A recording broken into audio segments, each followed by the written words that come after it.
each episode that he wants the weakest chefs up for elimination. However, throughout the 21-season history of Hell's Kitchen, contestants simply refuse to follow this rule, and many chefs have been put up for the oddest of reasons. What's going on, guys? I'm Masters, and today we'll be taking a look at the dumbest reasons why contestants were put up for elimination in Hell's Kitchen. Before we begin, please hit that like and subscribe button to help support the channel, as this is the place to be for fun, long, and short-form HK content. With all that said, let's take a look back at the history of bizarre and flat-out dumb nominations in Hell's Kitchen. Bloody hell, here I go again. Despite Ramsey making it clear that he doesn't care about what happens in the dorms, nor does he care about if the contestants like each other or not, there's been many instances where the team comes together to nominate the person they simply...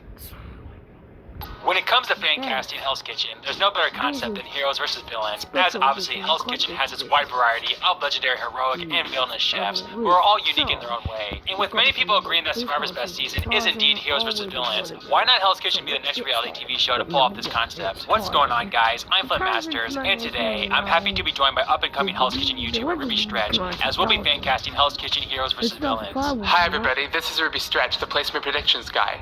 Before we continue, I want to thank Flynn for doing this fan cast with me.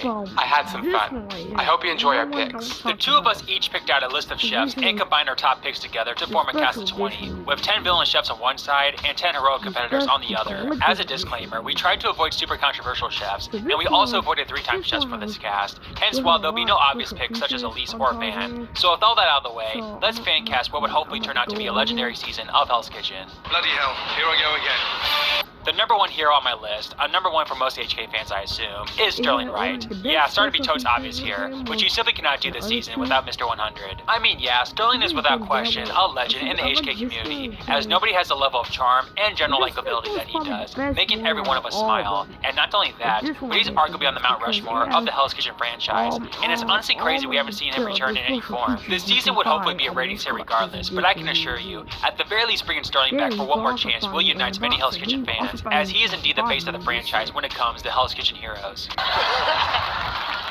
I'm always 100. What's this 100? I'm 100%.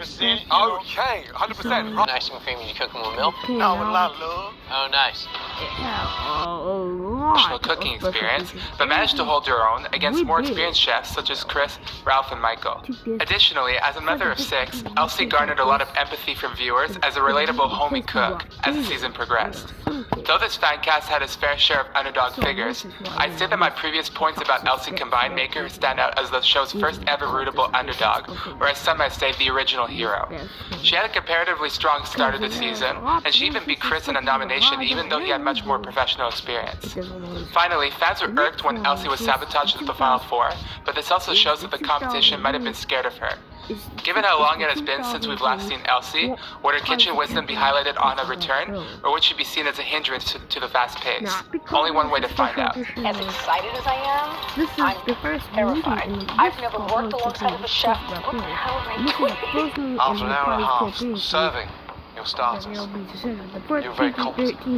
Elsie, risotto looks delicious. You've come a long way. And for a woman that's never spent an hour in a professional kitchen, you impress me. Why I put this as number 2 was because this woman was a special. And behind that, but what because, touched my heart. Because they have a lot Elsie, of special features.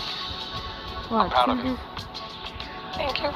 On to the female heroes now, and my first pick is a chef for one of my all-time favorite seasons, with that being Rochelle from season 12. I mean, seriously, there's a reason why people call her the female version of Sterling, as I don't know how anyone can dislike Rochelle. Not only was she beyond lovable, always keeping a positive attitude despite an extra long Hell's Kitchen stay, but she could cook as well, easily one of the best line cooks of the season, and she would be a serious winner contender if she just improved on her leadership. Not only that, but due to her bubbly personality, she was constantly underestimated, even being put up for the dumbest of reasons. She has said her true passion is to start a family. I thought about that too. But we chose Rochelle. We're just concerned that her passion outside of here is starting to overtake what's going on in here right now. But yet despite all of this, she never stopped being her loving self, and she supported her teammates through it all, despite this being a competition. It's an absolute shame nobody from season 12 has ever returned, but if there was ever an obvious standout pick, especially for a heroes vs. villains season, Rochelle would be one amazing contestant to see come back. Let me tell you something. I didn't mean to get going. You made me giggle. In the history of this competition, have I seen someone that has been so energetic, and that energy can go far. You're going to have a very bright future, let me tell you. Thank deserve you it. so much. Only one of this? Next, my second pick for the heroes is on the opposite end of the spectrum as a fan favorite from a recent season, Chris Motto from Season 18, Rookies vs. Veterans. During a string of seasons in which men's teams were generally receiving unfavorable edits compared to the women's teams, including on Season 18, Motto stood out as not only the best male performer of the season, but also arguably the best rookie of the season as well. The problem with the men of Season 18 was that most were either booted early or were greatly involved with conflicts with Trev. Motto tended to keep calm, humble, and would have been a likable runner-up had he not quit. People pitied Motto as they felt that he had to suffer through a surplus of punishments for mistakes that he did not necessarily make himself. Motto also had his funny moments, such as giving off a stone vibe a quarter of the time. Finally, though a lot of quits are viewed negatively, Motto's was not. He made it clear that he was only quitting because he wanted to combine the elevated cooking styles that he had learned with the cuisine world from back home in Baton Rouge before going to the next level. On a return, Motto will surely have the hunger to finish what he had started, because he probably succeeded with his Baton Rouge mission by now. Once you're done, Baton Rouge, and you're ready for the next move, call me. Yes, Chef. This is the best Big city in the spotlight may come in the future, but right now I just need to elevate Baton Rouge. I want to go back there and just push the out of that envelope. For better or for worse, these past three newbie casts, while talented, have been pretty vanilla, with no true standout personalities. But with that said, I can't remember the last time we saw a chef as popular as Steve from Hell's Kitchen Young Guns. And what's so great about Steve is that it's not his underdog status or over-the-top personality that makes him beloved by the audience. Steve is just your average 21-year-old chef who has a passion for cooking and puts his head down and gets to work, all while being a supportive teammate. His amazing work ethic combined with his monotone personality makes him such a unique character, and as with Sterling, I don't think I've ever seen or can imagine a reason why anyone would dislike the kid, and would love to see how much farther he can make it with even a bit more years of kitchen experience.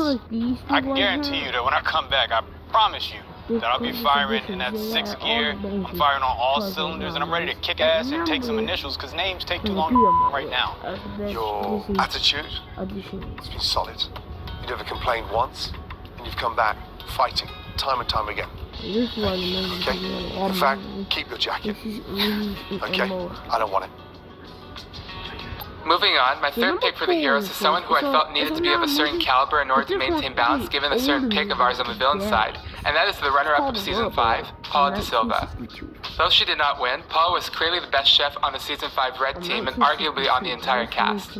Paula rarely made any mistakes, never pissed anyone off, had calm responses to the leader, avoided conflicts, and was nice. While most of the other heroes in this video stood out for the humor, lovely personalities, or storylines, Paula was rootable for her consistency, talent, and overall skill. What makes Paula the ideal hero's runner-up? First, I find that she has a much better track record than Virginia and even certain other chefs with underdog storylines such as Bonnie and Mary. Second, she had more net positives in terms of likability than certain other skilled likable runner-ups such as Will and Jason. Last, compared to more recent runner-ups such as Mary Lou and Daphne, she would have less likelihood of returning given future opportunities. If Paula were to return, I can imagine that her storyline would be more focused on relationships and proving that she still has what it takes to win, though Ramsey does tend to be tougher on more skilled returnees when they slip up. Paula. Yes, Chef. You have seriously excelled throughout. This is the first one that So started well off. done. Thank They you, also Chef. started in the Coming in series second by place, Hell's Kitchen is definitely not going to stop me. There's so many doors are going to open up. I am not one least bit upset right now. I'm walking out of here a winner. My next female hero is Nicole Hannah, aka Nikki from Season 19. I mean, pretty much take what Ruby said about Elsie and apply it to Nikki, as nobody took her seriously to start, and yet she passed everyone's wildest expectations, just missing out on a black jacket. Nikki, along with Steve, is also one of the faces of this new era of Hell's Kitchen, as despite there being so many lovable and rootable chefs in Season 19, she stands out as the biggest fan favorite, and I think we can all agree that seeing Nikki come back would be an absolute joy, as I can only imagine how much better she would be now compared to Season 19. Here we have a miso and monkfish stew and a crispy rice cracker. Love the rice cracker. I was so scared about this damn rice cracker. And he likes the rice cracker. I did a good thing today. Nikki, that's the first 5 out of the gate. Good job. Wow. Really good. But you have earned my respect. You are the most improved chef that I've ever witnessed in the history of this competition. Thank you so much, Chef. Going forward, my fourth pick for the hero side is also an ideal choice in order to maintain balance, but in a different way than Paula. With Sterling and Nikki so far being the only 2 non-black jackets on what is generally a stacked team of heroes, I felt that it would be appropriate to include Randy Bell, an outright rootable hero from season 14, on this cast. Out of the men who made the gift phase but not the black jackets, Randy seemed to be the best fit. Kinda like Elsie, he was a likable older guy who defied certain expectations and was generally strong, especially considering the competitive playing field of season 14. The only bad thing about Randy was his paranoia towards the end of his initial run. In spite of his age, his lack of experience began to stick out like a sore thumb and Ramsey eliminated him, ironically after his team had won service, but not without praising him for the positive things that he had achieved throughout the competition. It'd be cool to see if he'd do better considering that he'd probably have more experience by now, which combined well with his leadership abilities. However, given that he was the last one picked during the final service of season 14, it seems that there may have been other cracks in his skill set that we haven't seen that his positive edit may have camouflaged, so we have to see.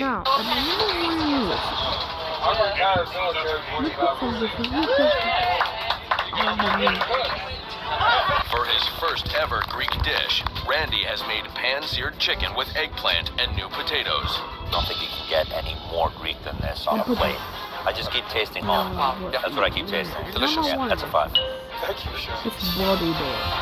I have to do this is the cutest first because the bowling Country bumpkin ass Randy killing it. except That's the what first one I'm being talking alive about. If you would have told me after episode 6 of season 6 that Tennille would go down as one of Hell's Kitchen's greatest heroes, I would have laughed in your face. The girl was a loudmouth, threw hissy fits, and of course, Liddy told Ramsey he was crap to his face. You're upset now. Yeah. Because you're crap. You're crap. Yeah, Get this one. out of there. But this was really good movie. And yet, she proceeded to have one of the greatest comebacks in Hell's Kitchen history, as she went from a potential early boot to dominating the season along with Kevin and Dave, obviously great company. Throw in the fact that she'll have a good rivalry with a certain chef on the villains team, and she came from arguably Hell's Kitchen's most iconic season, and I feel Tennille's intense personality would be a great contrast to most of the other hero chefs, and would make for a fun return. I am so proud of you. You fought back like I've never ever seen anybody in Hell's Kitchen fight back. Actually, because this is the top 6 one. The greatest comeback. Never forget that. No, wait. Head up high. Always, Chef. And finally, my 5th pick for the heroes is someone who, at the end of the day, should have been told to keep their jacket over a certain notorious villain, Tommy Stevens from season 9. What's interesting about Tommy is that he had the same trajectory as a cliche underdog figure of Hell's Kitchen, but I don't feel that he actually got the underdog edit, and was instead liked by fans for how nice he was and due to his occasional humor. Additionally, he established a lot of good bonds throughout the competition and was straight when Elise successfully blindsided Jennifer at the final 5. About his aforementioned trajectory, though, Tommy did not start out of the gate too strong and was arguably one of the weaker chefs on the blue team at the time. The question seemed to be whether he would make the gift phase rather than whether he would make the black jacket. However, as the blue team progressed throughout the season, Tommy established himself as a consistent pillar, which earned him that black jacket. Though he did get stronger towards the end of the season, he was not as strong as Paul or Will, so he'd have something to prove going into this season, especially considering that he narrowly lost to Elise. And I just put aside Brussels sprouts, which were cooked down in your Hefeweizen. That's good. Yeah, pretty good. Good job. I mean, really good job. Back in line, both of you, please. So we're going to do the top 5 best. I was just trying to flirt a little bit. Cute brunette seemed to enjoy my company. Congratulations goes to... I'm not done yet. Good job, We gotta be the top. Hell yeah, I aced it. It's definitely proved the fact that I'm just the most awesome of anyone in the world. Okay, with our heroes out of the way, I'll pass it back to you, Flint, to kick off who our villains are. I've talked about this next villain a lot on my channel, and that's because despite being an early boot,